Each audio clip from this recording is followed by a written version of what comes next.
ஹாய்ங்க, welcome back to my channel. இன்றைக்கி நம்ம சேனலில் சூப்பர் அண்ட் டேஸ்ட்டாக வீட்டில் இருக்கிற பொருளை வச்சு ஹோம்மேட் ஐஸ்கிரீம் தாங்க செய்ய போகிறோம்.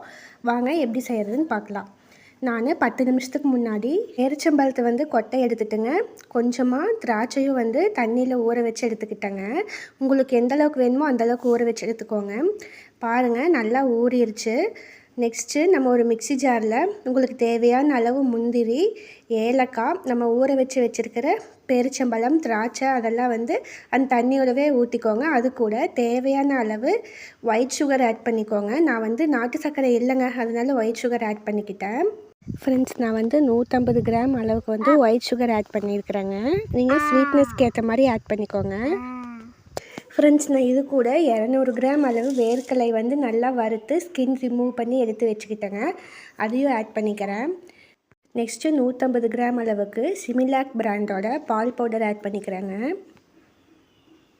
உங்களுக்கு எந்தளவு குவான்டிட்டி வேணுமோ அந்தளவுக்கு ஆட் பண்ணிக்கோங்க. இது கூட காய்ச்சி ஆற வச்ச பாலும் மிக்ஸி ஜாரில் போட்டு நல்லா கிரைண்ட் பண்ணி எடுத்துக்கிறேன். இந்தளவுக்கு கிரைண்டானால் போதுங்க. அடுத்து ஒரு பாத்திரத்தில் 3/4 லிட்டர் அளவுக்கு பால் ஊற்றி நல்லா பொங்கி வர்ற அளவுக்கு காய்ச்சி எடுத்துக்கோங்க.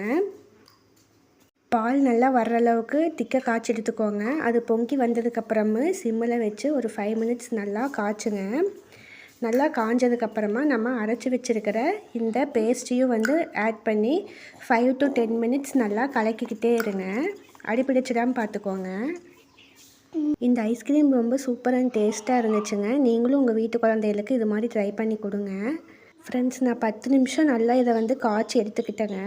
இது நல்லா ஆறுனதுக்கப்புறமா நான் ஒரு பாத்திரத்தில் மாற்றி எடுத்துக்கிட்டேங்க.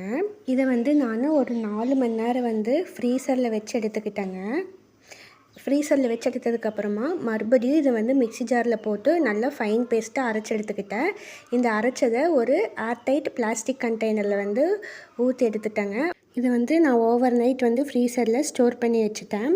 காலையில் எழுந்திரிச்சு ஓப்பன் பண்ணி பார்த்தேங்க. இதை ஒரு 10 நிமிஷம் அப்படியே விட்டுட்டு ஒரு கரண்டிலவையோ இல்லை ஸ்பூன்லேயோ எடுத்திங்கன்னா நமக்கு கடையில் கொடுக்குற மாதிரி ஐஸ்கிரீம் ரெடி ஆயிருங்க.